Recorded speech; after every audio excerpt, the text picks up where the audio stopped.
자, 이어서 우리는 제14강이 되겠습니다. 14강은 보충자료 2021년 7월 27일 보충자료 페이지 3쪽 3 감리자가 되겠습니다. 감리자. 감리자는 건축법에서는 누가 정합니까? 건축법에서는 원래 건축주가 정하고 소규모 건물로서 직접 시공하거나 또는 주택 같은 경우는 허가권자가 감리자를 정하죠. 근데 여기는 누가 정하느냐? 사업계획 승인권자가 정합니다. 사업계획 승인권자가 언제 정하냐? 언제? 두 가지. 사업계획 승인권자가 사업계획 승인 해줄 때하고 또한 시장, 군수청장이 리모델을 허가내줬을 때 이때 감리자를 정합니다. 사업계획 승인 해줬을 때 또는 리모델을 허가내줬을 때 이때 감리자를 정합니다. 누가? 사업계획 승인권자가. 근데 감리자 지정이 필요 없는 경우도 있습니다. 바로 밑에 사업체가 공공기관 등 공공기관인 경우하고 또 건축법에서 공사 감리하는 경우 건축법에서 도시용 생활택을 갖다가 감리자 정했어요. 그럴 때는 여기서 안 합니다. 세 번째, 감리자의 자격이 있는 자. 이것이 시험 문제 많이 나왔습니다. 쉬운 문제로. 300세대 미만일 때 누가 감리자로 들어가고 300세대 이상일 때 누가 들어가느냐? 세대수에 상관없이 양쪽 다 들어가는 게 누구냐면은 거기 건설기술진흥법에 따라서 등록한 건설기술용역사업자, 건설기술용역사업자가 양쪽에 다 들어갑니다. 여기 사업자, 용역업자, 사자를 집어넣으세요. 이번에 또 사자가 들어갔으니까. 건설기술용역사업자, 중요한 건 아니지만 그렇게 하는 게 좋겠어요. 건설기술용역사업자는 300세대 미만에도 들어가고 이상에도 들어간다. 다 들어간다. 그 대신 건축사법에 따라서 건축사 사무소 개설 신고한 자는 그 친구는 300세대 미만만 들어간다. 300세대 미만만 들어간다. 그렇게 하시면 되겠습니다. 쉬운 문제도 나왔어요, 이거. 다음은 사용검사 네 번째. 공사 다 끝났습니다. 건축법에 의하면 사용 승인 받습니다. 여기는 사용검사 받습니다. 일부 사용검사 받는 것은 건축법은 임시 사용 승인. 여기서도 임시 사용 승인이란 말을 씁니다. 그러면 사용검사는 누구한테 받을까요? 아까 예고한 대로 시장, 군수, 구청장한테 받게 됩니다. 다만 국토교통부 장관이 사업계획 승인 해준 경우는 오직 누구한테? 국토교통부 장관한테 사업계획 승인을 사용검사를 받습니다. 그래서 보통은 시장, 군수청장, 국토교통부 장관이 사업계획 승인 내준 경우는 국토교통부 장관이 받게 되겠죠. 국토교통부 장관한테 사용검사를 받게 됩니다. 언제 해주느냐? 4페이지 가면 나오겠네요. 우리가 건축법상 사용 승인은 7일이죠. 그래서 여기는 15일입니다. 15일 내에 해야 된다. 15일 내에. 그 다음에 세 번째, 시공, 보증자 등에 의한 사용검사.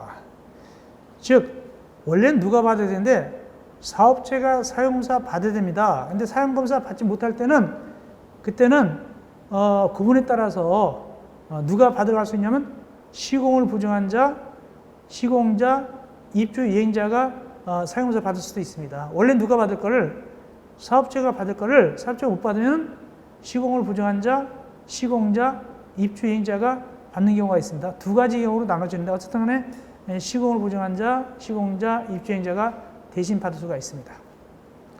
임시 사용 승인. 임시 사용 승인은 건축법이나 여기나 다 똑같이 임시 사용 승인 이렇게 부릅니다.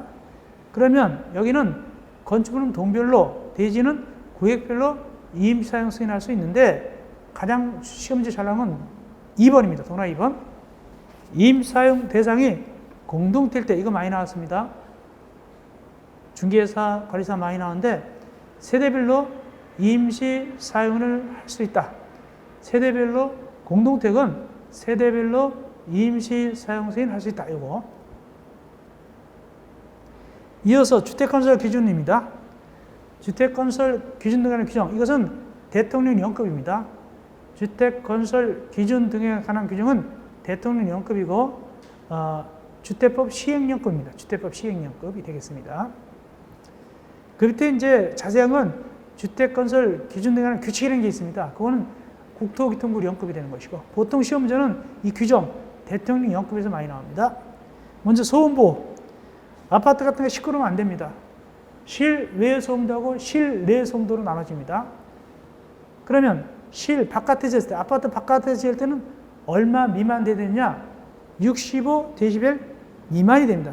65데시벨 미만이 된다. 65데시벨 미만이 돼야 됩니다.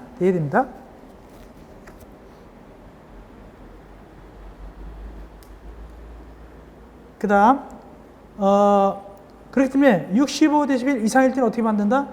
65데시벨 미만을 만들게 되는데, 어떻게 해가지고, 뭐라 표현하죠? 방음벽, 거기, 수림대라고 표현했는데, 수림대를 요번에 개정됐죠?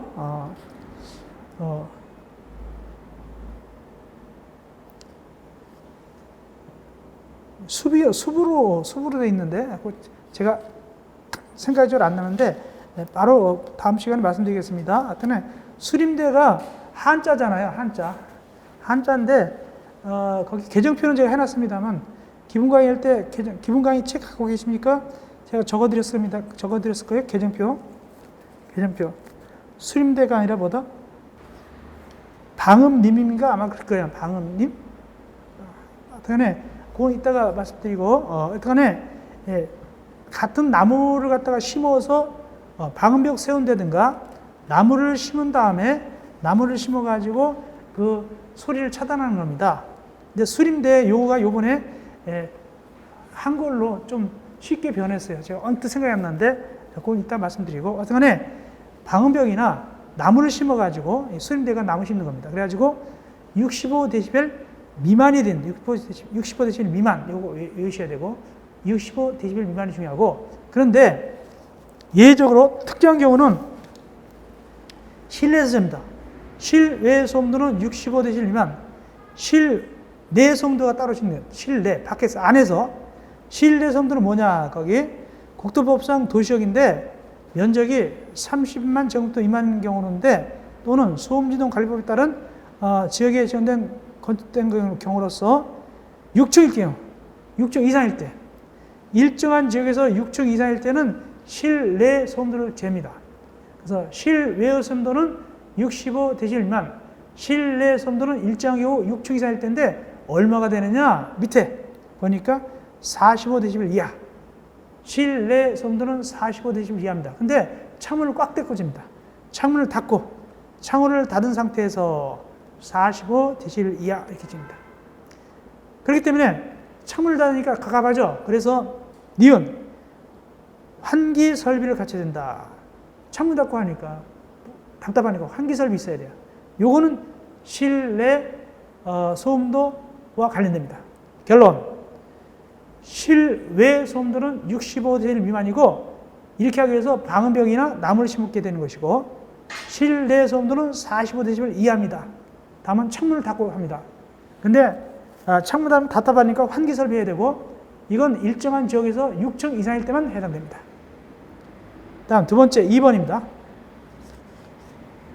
위험물 공장, 예를 들어서 뭐 오수 공장, 뭐 분진 나오는 공장,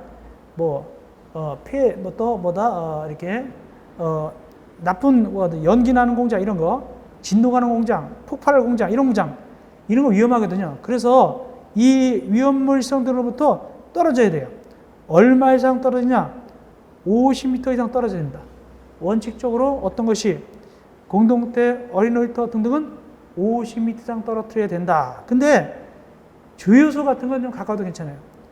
주유소, 그리고 또 시내 버스 차고지에 설치된 자동차용 천연가스 충전소, 버스가 천연가스로 가는 게 있습니다. 거기 충전소, 이런 거는 가까워도 괜찮습니다.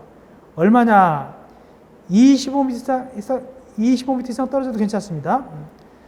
위험물 저장 설치 주유소, 석유 판매소 포함하고 버스 정점에 천연가스 충전소, 이거는 25m 이상 떨어져도 괜찮다. 그런데 가로 열고 유치원하고 어린이집은 안 된다. 유치원하고 어린이집은 어디서든지 50m 이상 떨어져야 된다. 거기 유치원하고 어린이집은 어디서든지 50m 이상 떨어져야 된다. 그거 아시고. 다음 세대 간의 경계벽. 이 주택 건설 기준을 하고 있는데 이거는 같은 이자 과목이 실무에서 더 잘 나와요. 같은 이자 과목 공동대 관리 실무에서 더 잘 나옵니다. 지금 해드린 거는 여러분들 실무에서 또 해드릴 겁니다. 아마. 자, 괄호 2번 세대 간 경계벽. 옛날에 많이 나오는데 세대 간의 경계벽은 뭐냐? 아파트 같은 게 있다.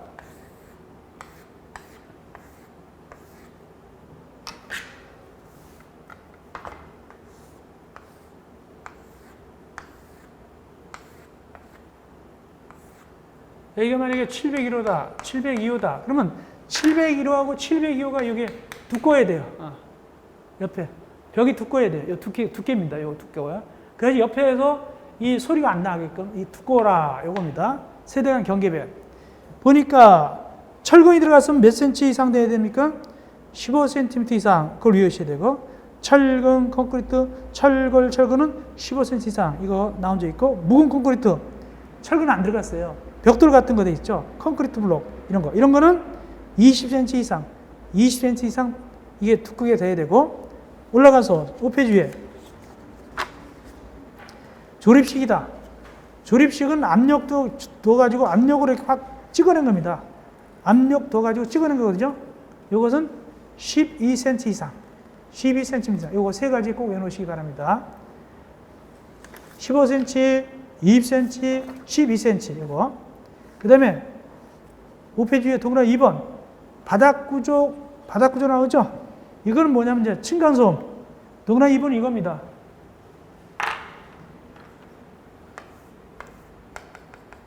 (701호에서) 이렇게 소리가 여기 밑으로 601호라든가 이런데 이렇게 소리 나는 거예요. 층간소음. 층간소음 하려고 여기도 튼튼해야 돼요.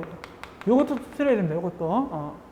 얼마나 튼튼했냐? 층간소음이 위아래 같은데 대각선도 마찬가지지만 자 아까는 옆에였죠. 이건 위아래. 자 요거 층간소음 얼마입니까? 그 두께가 콘크리트 슬래브 두께가 210mm 이상.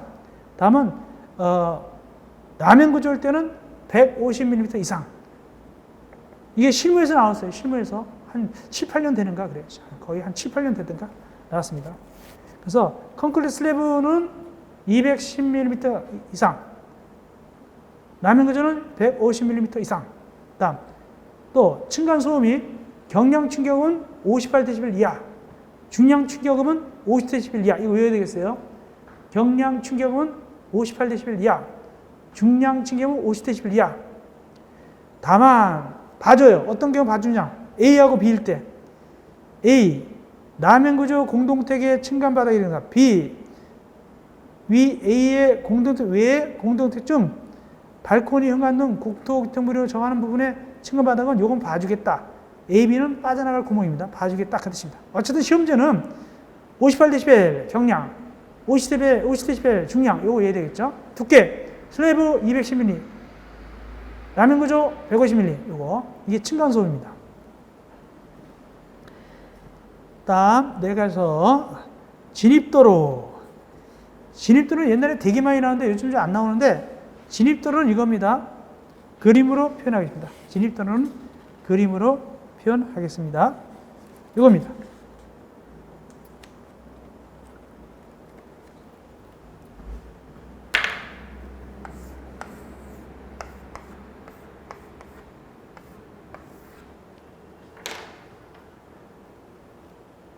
여기에 세대수로 기준합니다. 세대수에 따라서 요 폭이다. 이게 이 폭을 물어보는 거예요. 폭을 물어봅니다. 세대수가 많으면 이 진입도로 폭이 넓어진다. 이걸 외우라는 뜻이죠. 보겠습니다. 세대수가 300세대 이마일 때는 폭이 6m 이상. 이걸 외우셔야 되는데 옛날에 많이 외웠어요. 요즘 잘 안 나왔었지만 그냥 알고 있는 게 좋아요. 300 이상 500면은 8m 이상 하게 되는데 외우는 방법 우리 해봤지만 왼쪽에 100은 없는 걸 하고 300은 3으로 봅니다. 500은 5로 보고 이렇게 외우면 됩니다. 제일 위에 줄 300이면 3 곱하기 3, 2는 6, 3, 2는 6 됐죠? 6m 이상. 다음 줄 3 더하기 5, 8m 이상. 3 더하기 5, 8m 이상. 세 번째는 따로 외워야 돼요. 이건 어쩔 수 없어요. 500 이상 1000만은 따로 그냥 12m 이상. 12m 이상 따로 외우고 그 다음에 쉬워요. 1000 이상 20이면은 10과 20 사이거든요. 중간 15. 중간 15 이상. 10과 20 사이, 15m 이상. 많으면 그대로 20 이상. 많으면 그대로 20 이상. 이렇게 외우면 되겠습니다. 다시 한번. 3위는 6, 6m 이상. 3 더하기 5, 8, 8m 이상. 500 이상 1000만원 따로 그냥 외워서 12m 이상. 1000 이상 2000만원, 10 이상 20만원, 가운데 15m 이상. 20 이상은 그냥 20 이상. 그렇게 하면 되겠죠. 그렇게. 뭐만 좀 주의해야 되냐면 500 이상 1000만원을 주의해야 된다. 그거만 12m 이상이니까 그거 좀 주의해야 되겠습니다. 그런데 이것도 나왔어요. 동그라미 밑에 2번. 동그라미 2번도 나왔습니다.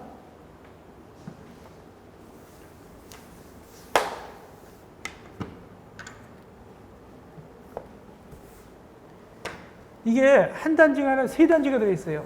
1단지, 2단지, 3단지가 들어있다. 단지가 3개나 들어있어요. 그런 경우. 근데 입구는 하나밖에 없어요. 이럴 때는 어떻게 하냐. 1단지가 만약에 300세대고, 3단지가 500세대고, 2단지가 400세대다. 그럴 때는 이거 어떻게 해야 되냐. 이 폭을 어떻게 계산하냐. 제일 많은 거 500을 기준하느냐, 제일 적은 거 300을 기준하느냐, 평균 요거 가운데 거 400을 기준하느냐. 어떻게 해서 계산한다? 다 더합니다. 더한다. 그러면 800, 400, 1200이죠? 1200세대. 1200세대 아까 표에다가 대입하니까 1200은 1000과 2000세대 중간이죠? 15m 이상 되겠네? 15m. 여기 이제 15m 이상이다. 합한단 말이죠. 여러 개의 단지가 들었으면 합하면 된다. 그래가지고 위에 거 표에다가 대입하면 된다.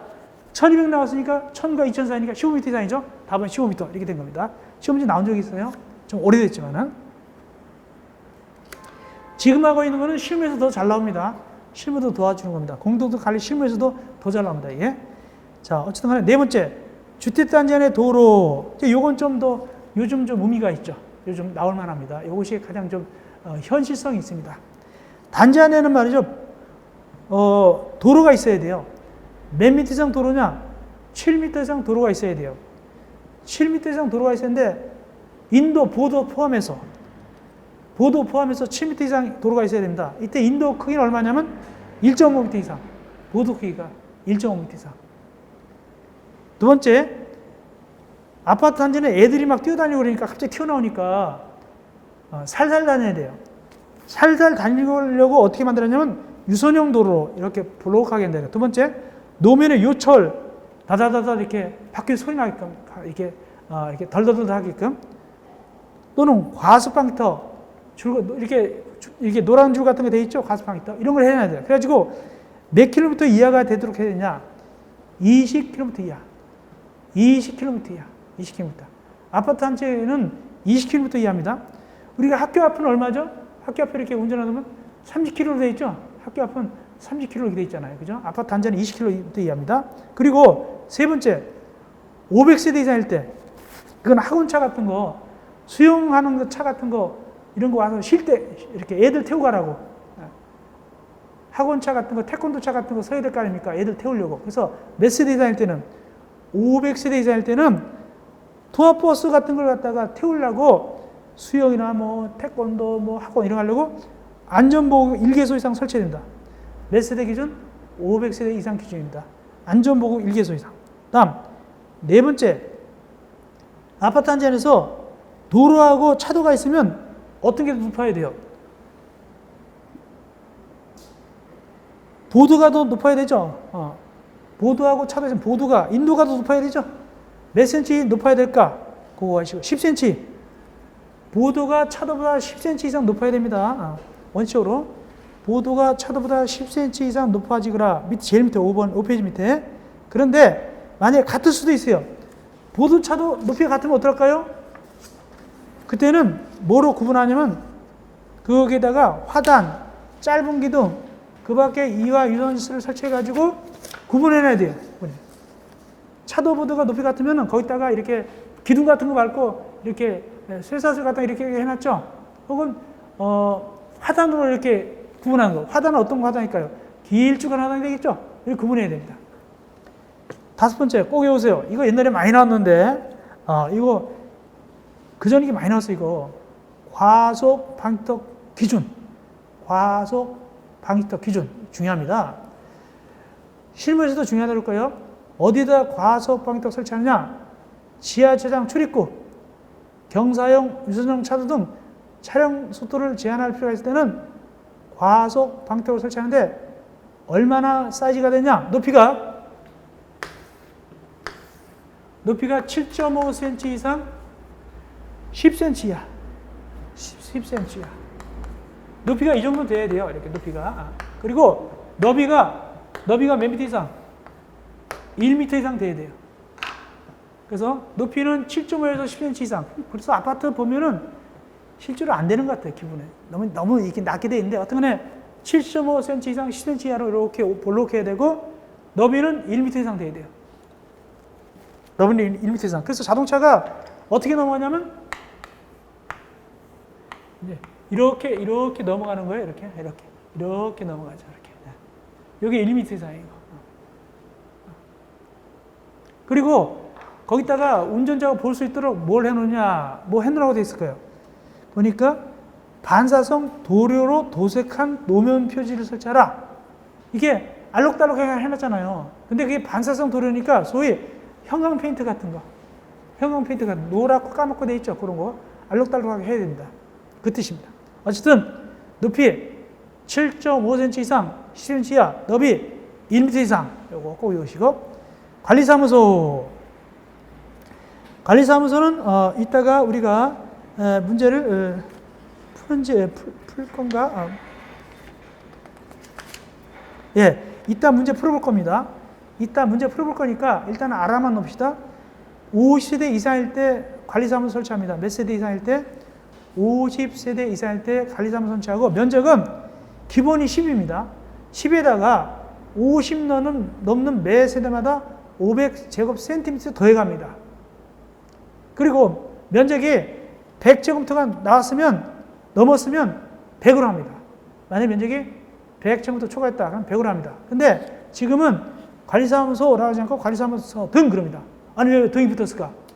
경비 하시는 분이나 청소년 휴게시설, 경비원이나 청소하시는 분 휴게시설도 똑같이 관리사무소 면적하고 똑같습니다. 새로 집어넣습니다. 관리사무소 말고 따로 경비원, 청소년 휴게하는 시설이 있어야 돼요. 면적은 관리사무소 면적하고 똑같습니다. 실제로 주는지 안 주는지 모르겠지만, 따로 해놔. 이건 새로 들어간 거예요, 이번에. 새로 들어가서 워낙 갑질을질이 해가지고 그 얘기이기 때문에. 그 다음에 보안등. 보안등은 시험지 많이 나왔습니다. 일단은 보안등이 아파트 단지 안에 가로등 생각하면 돼요. 아파트 단지 안에 가로등인데 어디다 설치하냐? 어린이 놀이터, 도로. 근데 도로가 좀 넓어요. 15m 이상 도로는 양쪽에다가 가로등 설치합니다. 도로가 폭이 15m 이상이다. 양쪽에 설치합니다. 근데 시험점 뭐가 나왔냐? 간격. 이거 되게 많이 나왔습니다. 실무 법규 다 나왔습니다. 이거 많이 나옵니다. 보안등 간격 몇 미터 이내다? 50m 이내. 꼭 외우세요. 보안등 간격 50m 이내. 이거 많이 나왔습니다. 그 다음에 전기시설은 기본 와트가 3kW입니다. 기본 와트가 3kW고, 그 다음에 60 이상이면 아파트 크기가 60제곱미터 이상일 때는 3kW에 60제곱미터를 초과하는 10제곱미터마다 0.5kW씩 더해가게 됐습니다. 더해간다. 즉, 이것이 전기시설 계산하는 방법이 되겠습니다. 이것이 전기시설 계산하는 방법이 되겠는데, 자, 전기시설 계산도 할 것인가 한번 보겠습니다. 뒤에. 관리사무소는 계산할 거예요. 관리사무소는 계산하게 됩니다. 다시 한번 계산하고, 전기시설은 아마 내일 보충 문제에서 할지 모르겠어요. 전기시설 계산은. 일단은 이렇게 알아놓으세요. 기본 용량 3kW, 60 넘을 때는 60제곱미터 초과하는 10제곱미터마다 0.5kW씩 더해간다. 이렇게. 전기시설은 내일 28일자 보충자료에 주택법 보충제 또 올리거든요. 거기서 할지 모르겠습니다. 그때 보면 되고, 혹시 안 해줬다면 그때 해주면 돼요. 다음에 영상정보 처리기. 이건 실무에서 한 5년 전쯤에 나왔어요. 뭐가 나왔냐면, 그때는 CCTV라고 그랬어요. CCTV. 폐쇄회로 텔레비전이라고 불렀어요. 그때 당시에는. 폐쇄회 회로 테려주면 돼. 지금은 영상정보 처리기라 불러요. 가장 중요한 게 뭐냐면 일단은 어디다 설치하나? 승강기, 어린 놀이터, 각종 출입구에 설치합니다. 엘리베이터에 들어있죠. 엘리베이터에 이거 있잖아요. 찍힌 거 있잖아요. 까맣게 돼 있잖아요. 그거. 그런데 시험지는 뭐가 가장 중요하냐? 밑에 2번입니다. 화소. 이게 나왔습니다. 실무에서. 130만 화소. 130만 화소. 이거 중요합니다. 그때 옛날에 나올 때, 실무에서 나올 때 46만 화소인가 그랬어요. 시험지 나올 때는. 그동안 발전돼가지고 130만 화소 더 선명해졌어요. 130만 화소 외워놓으세요. 영상정보 처리기. 소위 말해서 CCTV 같은 건 130만 화소 이상입니다. 그 다음 9번 주민공동시설. 주민공동시설은요 100세대 이상 할 때 설치해야 돼요. 100세대 이상 할 때 주민공동시설 설치하는데 이때 면적은 총량제예요. 주민공동시설 여러 가지 다 모아가지고 면적인데 100세대 이상 할 때는 100세대 이상이고 1000세대 미만일 때는 1세대당 2.5씩 곱하면 돼요. 총 면적 합친 것이 주민공동시설 면적 합친 것이. 그래서 만약에 900세대다 그러면 900세대니까 900세대는 100세대 이상 1000세대 미만이잖아요. 그렇다면 뭐만 곱한다? 2.5. 2.5만 곱하면 돼요. 2.5 이렇게 곱하면 되겠습니다. 2.5 900에다 2.5 하면 얼마죠? 9, 45 2250제곱미터인가요? 맞습니까? 여러분들 이제 회계 잘하니까 2250제곱미터가 얼른 나오는데 어쨌든 2.5제곱미터 곱하는 거예요. 2.5제곱미터를 곱하면 되겠습니다. 네. 그런데 1000세대 이상일 때는 어떻게 하냐? 500을 기본 주고 20 곱하면 돼요. 1000세대 이상일 때는 500을 기본 주고 2제곱미터씩 곱하면 됩니다. 만약에 1200세대다. 그럼 얼마나 계산하냐? 1200세대면은 그래서 500 기본 주고 500제곱 잡고 그 다음에 1200 곱하기 얼마씩? 2제곱미터 곱하는 거예요. 그러면 2900입니다. 그러면 여기 2400이고 여기 2900이 되겠습니다. 2900제곱미터가 주민 공동시설로 들어가야 돼요. 그 아파트 단지 안에. 그런 뜻입니다. 이렇게 계산까지 해드렸습니다. 그런데 과연 어떤 시설들이 들어가야 될까? 어떤 시설이 들어가야 될까? 거기 보니까 7페이지에 보니까 150세대 이상 때는 견호당 어린 놀이터, 300세대 이상 할 때는 거기다가 어린이집 추가되고 500세대 이상 할 때는 거기다가 뭐가 추가됩니까?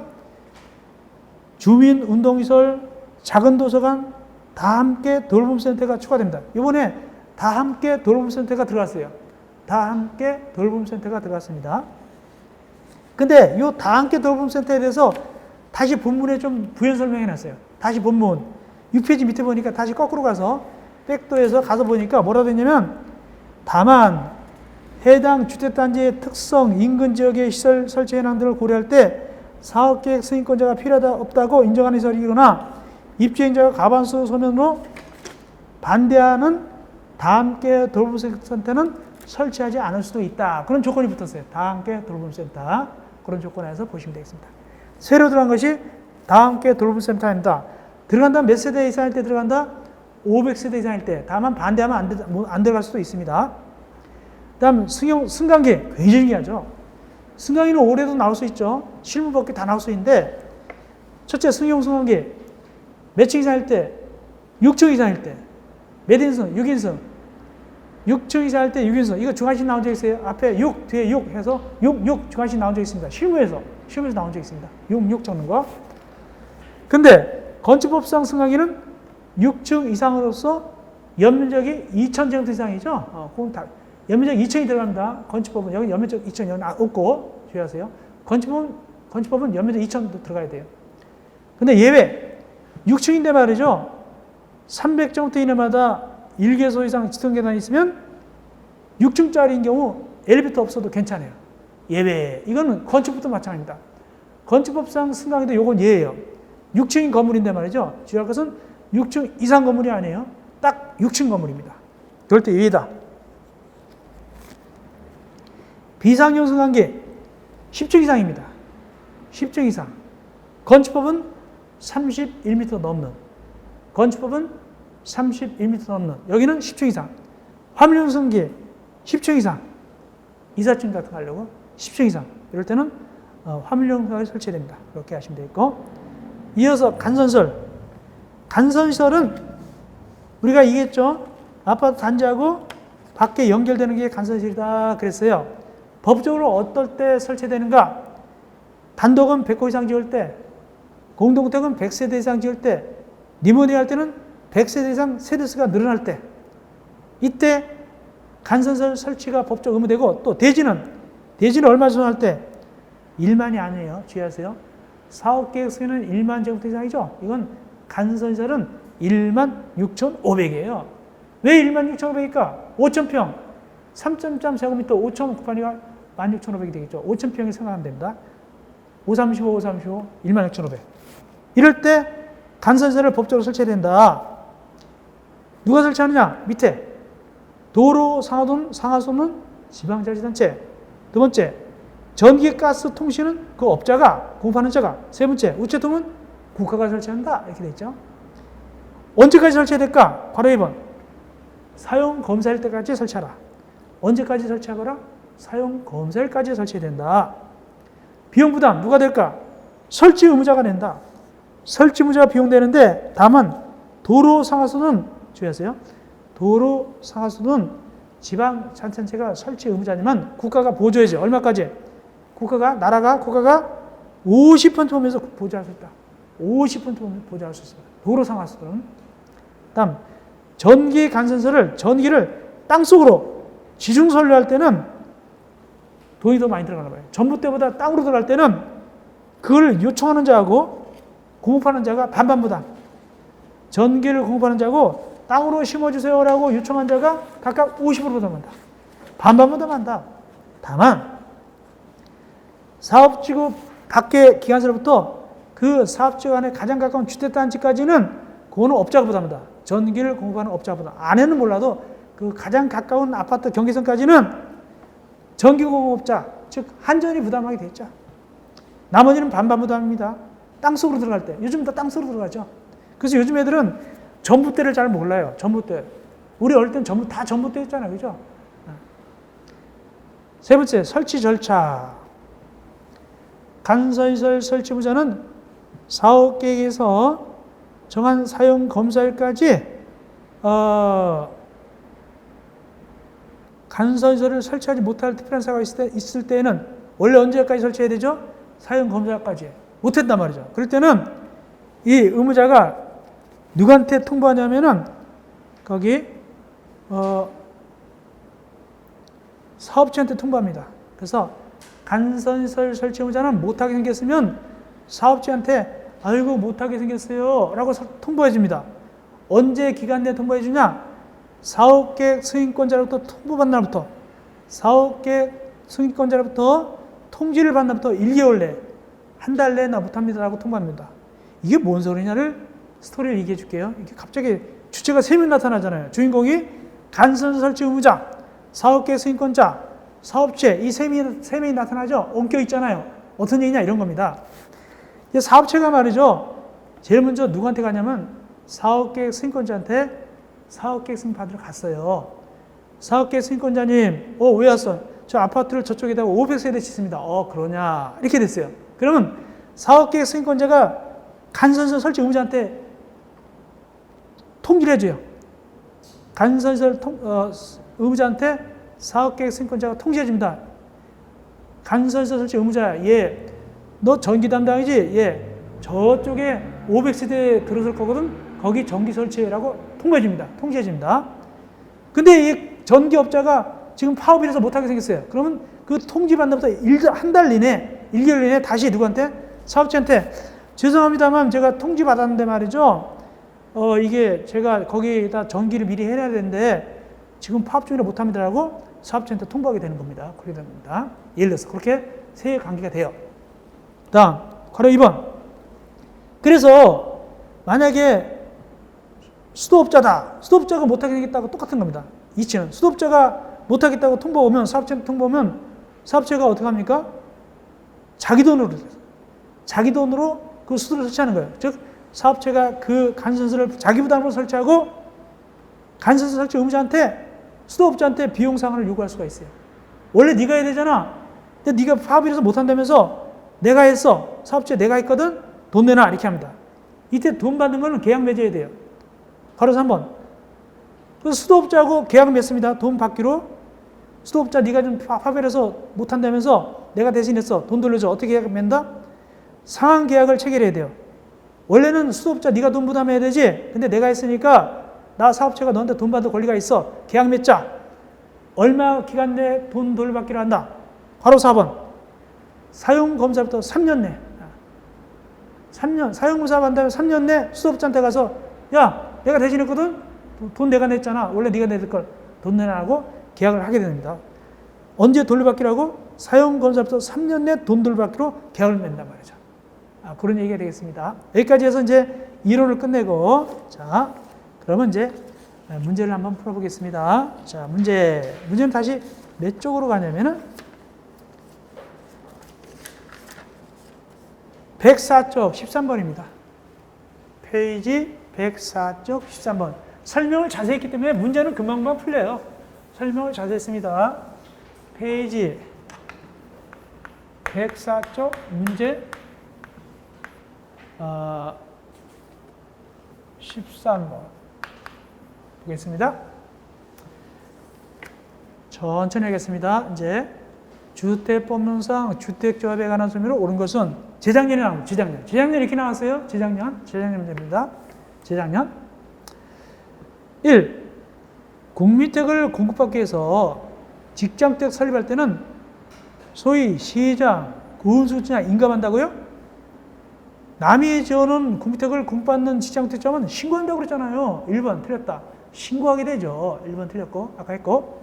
두 번째, 주택 지역택자업을 해산할 때는 역시 그분들한테 인가할 필요 없다? 해산이나 변경도 인가받아야 되죠? 틀렸고.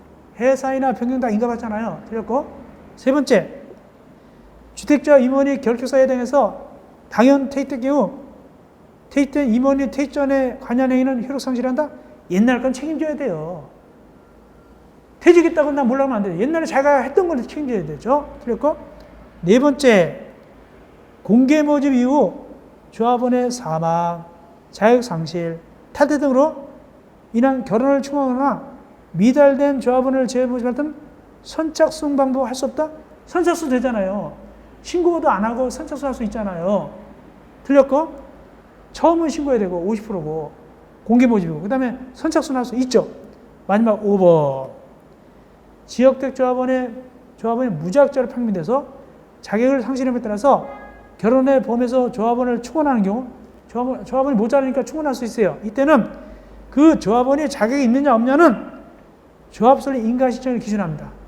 충원 당시 일을 기준하는 거예요. 충원 당시 시점이 아니라 조합설립 인가 신청이다. 그런 뜻입니다. 이게 뭔 소린가? 그림 그려보겠습니다. 동그라미 4번 설명드리겠습니다. 이건 중요한 거니까. 옛날에도 이거 나온 적 있으니까 4번이. 4번 관련입니다. 이거 동그라미 5번. 동그라미 5번. 동그라미 5번 관련해서 옛날에 나온 적 있기 때문에 자세히 설명드리겠습니다. 이런 겁니다. 자, 지역택조합은 우리가 심화 강의나 이런 기본가 했지만은 조합원 되려면 해당 지역에 몇 개월 이상 거주해야 되죠? 6개월 이상 거주해야 돼요. 6개월 이상. 그래서 이제 여기 인가받는데 조합설 인가받습니다. 여기 지역주택조합 얘기하는 거죠? 지역주택조합 인가받습니다. 이때 인가받는데 이때가 이제 6월에 이게 6월입니다. 6월. 근데 A가 왔어요. A가 저 조합원 되려고 왔습니다. 왔어요. 근데 인가 신청이 현재 기준하거든요. 여기 조합설립 인가 신청 기준 신청일 기준 해가지고 6월 달이에요. 6월 1일이라 칩시다. 6월 1일에 A가 왔는데 저 조합원 되려고 왔거든요. 이때 인가 신청 기준입니다. 6월 1일 신청일 기준인데 왔었는데 이 친구가 왔는데 보니까 여기 4개월밖에 안 살았다. 4개월. 몇 개월 모자르죠? 2달 모자르죠? 죄송합니다만 A씨 2달 모자르네요. 왜냐면 이 지역에 6개월 이상 사는 사람은 조합원 될 수 있거든요. 2달 모자라서 안 되겠습니다. 죄송합니다. 그 A는 C하고 가버렸습니다. 그 다음에 이제 한 6개월 있다가 그 후 6개월 12월 1일 날 조합원이 몇 사람이 탈퇴했어요. 모자라요. 그 충원하, 이때 충원하는 겁니다. 충원. 이제 충원하려고 12월 1일 날 충원하려고 이제 또 조합 모집했어요. 모자라니까. 근데 A가 또 왔어요. A가 와가지고, 어이구, 잘 됐구나. 와가지고, 저 왔습니다. 지난번에 4개월 해서 2달 모자랐던 분인데, 모자랐었는데, 이제 6개월 지났으니까, 10개월이니까 이제 4개월 남네요. 이래가면서, 저 조합은 해도 되겠습니까? 이러나. 안 됩니다. 왜 안 되냐?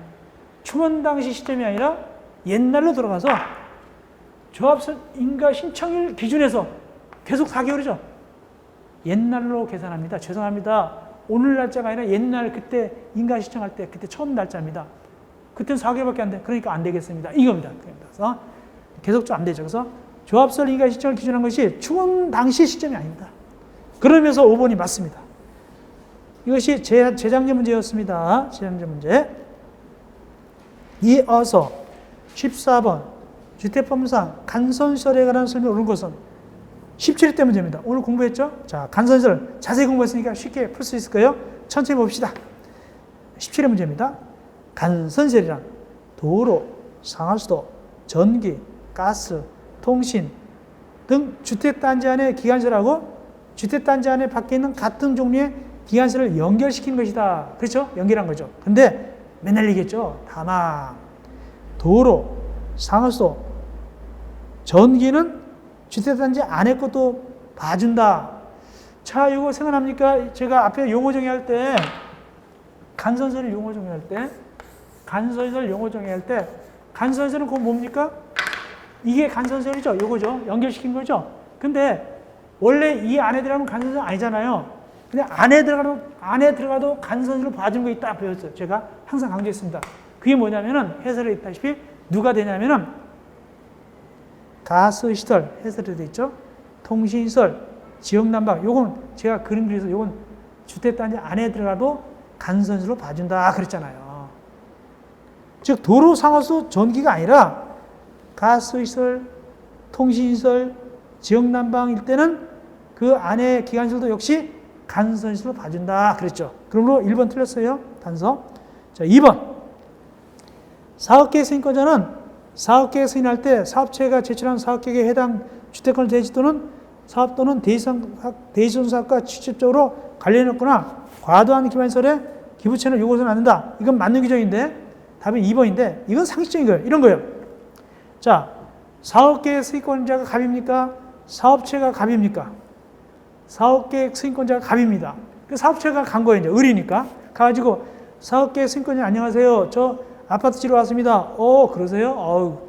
잘 되기를 축하드립니다. 몇천 세대시세요? 1000세대신데요? 잘 됐네요. 우리 사업계획 승인권자 얘기합니다.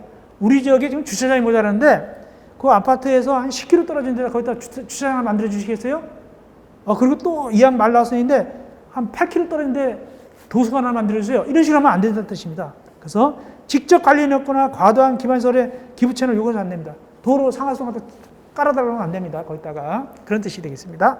그러면 2번이 맞고 답은 2번이고 세 번째 사업체가 대통령령으로 정하는 호수상 주택건설 시행할 때는 간선설로서 지역난방 설치무자는 지방자치단체다. 아까 얘기했죠. 대통령령으로 정하는 호수가 얼마일까요? 100호 이상, 100세대 이상, 리모델링 할 때 100세대 이상 증가되는 것이죠. 이럴 때를 얘기하고 우리는 더 깊이 알고 있잖아요. 그리고 지역난방은 누가 설치한다고요? 그 업자라고 했잖아요. 지역난방 공급업자죠. 지방자치단체는 뭐라고 했죠 아까?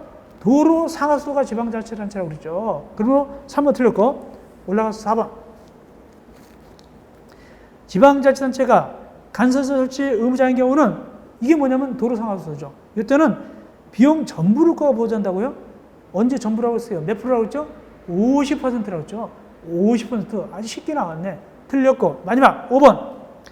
시장군수구청장은 간선 설치가 필요한 일정 기부상의 주택건설 또는 대지 조성에 관한 사업계획 승인할 때는 지체 없이 간선 설치 의무자를 사업체에 통지한다고요? 아까 제가 얘기했죠. 만약에 시장군수구청장이 사업계획 내줬잖아요. 그러면 설치 의무자한테 통지해 주는 거예요. 야, 저쪽에 2000세대 들어선데 너 거기다가 간선서 설치해라고 통지해 준 것이 사업주에게 통지한다고 말도 안 되는 거예요. 이건 전혀 말도 안 된다. 연구가 가방들어간 거예요. 전혀 말도 안 되게 꼬인 겁니다. 아까 우리 세 친구 얘기했죠. 누구 사업계획 승인권자, 그다음에 간선서 설치 의무자, 사업자 이 관계를 말씀드렸잖아요. 근데 이 사업계획 승인권자가 설치 의무자가 누구라고 사업자한테 통지할 필요가 뭐가 있어요? 그런 필요 없죠. 말도 안 되는 얘기입니다. 그렇기 때문에 답은 몇 번이다? 2번만이 맞고 나머지 틀렸습니다. 이어서 15번. 주택건설 사업에 관한 설명을 옳은 것은 17대 문제입니다. 주택건설 사업 시행하는 자는 해당 주택단지를 공구별로 분할하여 건설할 수 없다? 너무 쉽다. 공구를 할 수 있잖아요. 공구를 할 수 있으니까 아까 1공구 할 때 5년 내, 다음 공구는 처음 한 것부터 2년 내 착수한다고 배웠잖아요. 그죠? 공구별로 할 수 있죠. 공구별로 분할해서 착수도 따로따로 할 수 있고 나중에 공사 다 끝나면 사용검사도 따로따로 받을 수가 있어요. 틀렸고 2번 승인받은 사업계획의 내용 중 건축물이 아닌 부대시설 및 복리설의 설치 기준을 변경하고자 할 때는 해당 부대시설, 복리설의 설치 기준 이상으로의 변경이며 위치 변경이 없는 경우는 변경 승인을 받아야 한다. 이건 좀 약간 어려운 내용인데 이제 이런 거예요. 변경 승인을 합니다. 만약에 설치 기준 이상으로의 변경이다. 더 좋아지는 거예요. 더 좋아지는 겁니다. 설치 기준 이상으로 변경이다. 더 좋아지는 겁니다. 만약에 2개만 해도 되는데 3개를 했다. 이런 식으로 더 좋아지는 겁니다. 기준점을 더 좋게 설치하는 겁니다. 그리고 위치는 변경이 없어요. 그 자리에 하는 겁니다. 이럴 때는 승인받을 필요가 없어요. 이럴 때는 경미한 사항으로서 승인받을 필요가 없습니다. 경미한 사항이기 때문에 승인받을 수 없다. 설치 기준이 더 좋아지니까. 그리고 위치도 없고 그 자리에 하는 거니까. 그때는 변경승인 안 받아도 괜찮습니다. 4번째, 주택도시 지원받은 사업체가 사업체를 변경하기 위해서 사업계획의 변경 신청할 때는 기금의 수탁자의 사업체 변경에 관한 동의서를 첨부하라. 이게 맞는 얘기인데 이게 17회 때죠. 시험제가 이때 17회 때 되게 어렵게 나온 해입니다. 그때 당시 홀수회가 되게 어렵게 나와요. 17회 때 되게 어렵게 나왔었어요. 어렵게 나왔었는데 그래서 문제인데 설명드리겠습니다. 자, 이 A라는 사업체가 융자받았어요. 어느 은행에서? 은행에서 주택도시기금 융자받았습니다. 옛날 말로 국민주택기금입니다. 국민주택기금. 그래서 사업체가 주택도시기금 융자받았어요. 아파트 사업하려고 누구한테? 은행으로부터. 그런데 그 은행을 여기서 뭐라 표현했냐면 기금 수탁자로 표현했어요. 기금 수탁자. 이 기금 수탁자가 은행입니다. 기금 수탁자 은행입니다. 누구로부터 수탁받았냐면 국토교통부장한테 수탁받았거든요. 어떤 은행이 기금 수탁자예요. 그래서 사업체를 변경한대요. 자, 그러면 이렇게 되죠. 민법관계, 민법을 좀 봅시다. 민법관계입니다. 민법관계, 기금 수탁자,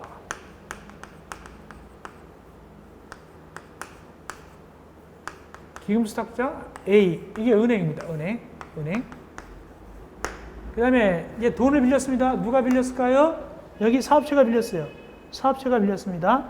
사업체가 누구였냐면 B였어요. B. 사업체가 B였습니다. 얼마를 빌렸냐면 20억 빌렸어요. 20억. 그러면 자, 누가 채권자입니까? A가 채권자입니까? B가 채권자입니까? 민법 원리에 의하면 A가 채권자죠? 돈 빌렸어요. A가 채권자입니다. 얘 채무자입니다. 그러면 A가 B에 뭘 보고서 빌렸다? 신용도 봐야 되겠죠? B 신용도 봐야 될 거 아닙니까? B 신용도 봐야 됩니다. 그런데 B가 마음대로 C로 변경했어요. 이 C란 사업체. 아파트 공사를 넘긴 거예요. 공사권을 넘긴 거예요. C한테 넘겨버렸어요. 사업체한테. 근데 얘는 신용이 얘는 1등급이다. 얘는 1등급입니다. 1등급. B는 1등급인데 얘는 9등급이에요. 이래서 9등급이다. 이러면 이 기금수탁자 A 입장에서는 불안하잖아요. 얘네끼리 이제 채무자가 변경된 거죠. 채무자 변경됐는데 A 입장은 불안하죠. 얘는 믿을만한데 C는 믿을만하지 않으니까. 그럴 때는 거기 그러면 이제 만약에 여기 사업계획 승인권자가 또 나타나요. 여기. 아, 복잡한데? 사업계획 승인권자. 사업계획.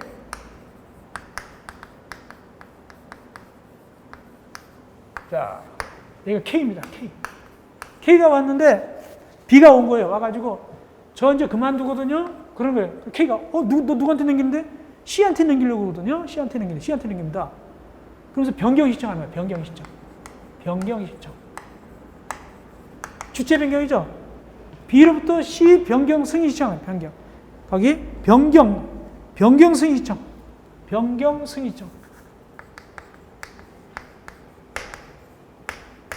그때 이 K가 무조건 C로 변경해버리면은 졸지에 누가 손해볼 수 있다? 채권자가 손해볼 수 있잖아요. 그래서 얘기하기를 야야야 너 C한테 변경한다고? 너 은행 가서 B로부터 C로 넘겨도 된다는 동의서 받아와. A로부터 동의서 받아와. 동의서 첨부해. 동의서. B로부터 C로 넘겨도 된다는 동의서를 은행한테 받아와. 그래야 내가 변경 승인을 해줄 거야. 그런 뜻입니다. 그것이 바로 동그라미 3번입니다. 좀 어려운 표현이죠. 근데 맞는 얘기예요. 동그라미 3번이 맞습니다. 네 번째, 대지송사 할 때 10만 미만일 때 너무 시켜놨다. 국토교통부 장관 또는 시도지사한테 사업신청 간다고요? 10만 미만일 때는 아까 말씀드렸죠. 좀 길었죠. 그리고 국토교통장 전혀 들어가지 않죠. 국토교통장 전혀 들어가지 않고 거기 해설을 해놨습니다.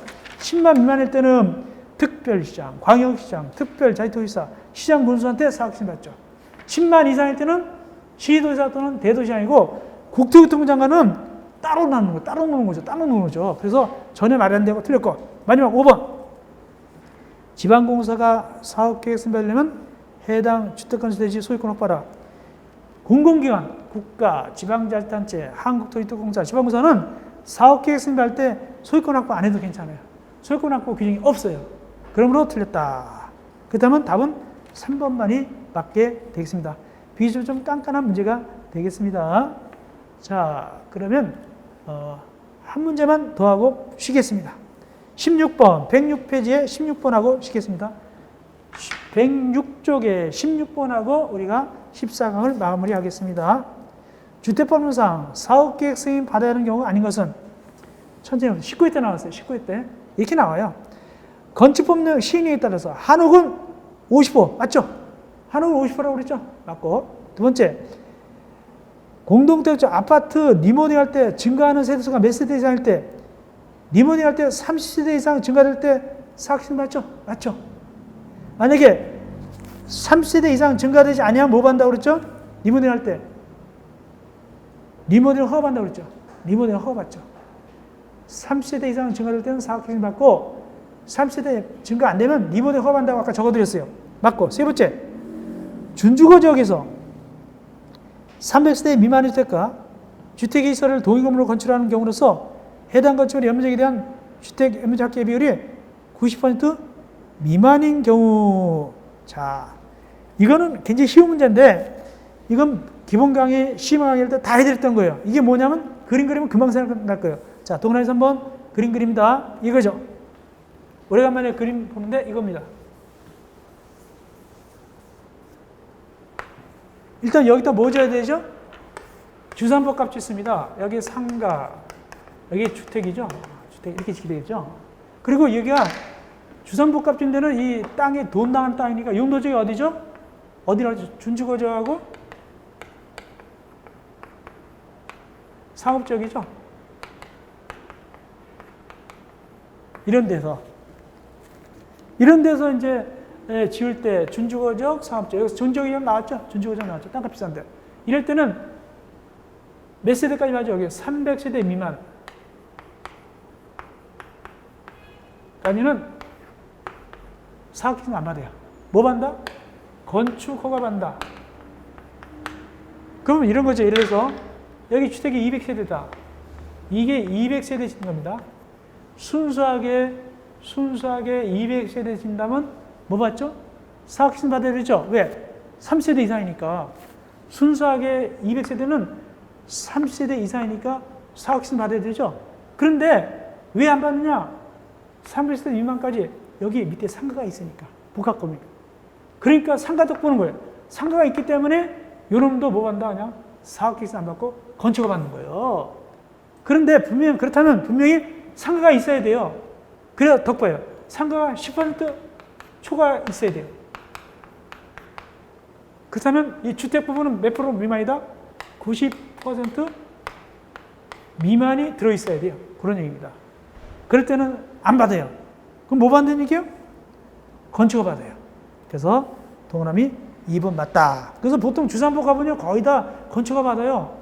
순수하게 아파트면 그 분명히 사업기획세 될 텐데 복합 건물은요 거의 다 건축가 받습니다. 그러니까 300세대 안 넘게 짓겠죠? 305세대 할까요? 아니죠. 300세대 미만하게 하죠. 왜? 그럼 건축가 받는 더 쉬우니까 사업기획세는 더 복잡하니까. 답은 3번 맞고 3번 틀렸고 이때는 뭐다? 안 받는다. 건축가 받는다. 답은 3번이고 4번 세대별 주거전용 면적이 30m 이상이고 해당 주택단지 도로폭이 6m 이상으로서 도시형 생활주택 중 단정 연립주택 50세대 이상의 주택건설을 시행하는 경우 아까 제가 보충 강의 해드렸죠? 보충 강의 할 때 도시형 생활주택 중에서 단정 연립 같은 거 단정 4세대 같은 거 말이죠. 면적이 30m 이상이고 도로폭이 6m 이상일 때는 3세대 기준이 아니라 얼마다? 50세대 기준이다 말씀드렸잖아요. 그죠? 그렇죠. 맞습니다. 다섯 번째, 대지. 대지 얼마 이상 수준할 때 사각지 받는다? 1만이잖아, 1만. 맞죠? 그 다음에 답은 3번이 되겠습니다. 다만 그 간선설 대지는 얼마죠? 간선설 설치된 대지는 1만이 아니라 16,500이죠. 그거 헷갈리면 안 되고, 이건 1만이고. 그렇죠? 이렇게 해서 쉬었다가 우리가 15강에서 만나 뵙겠습니다.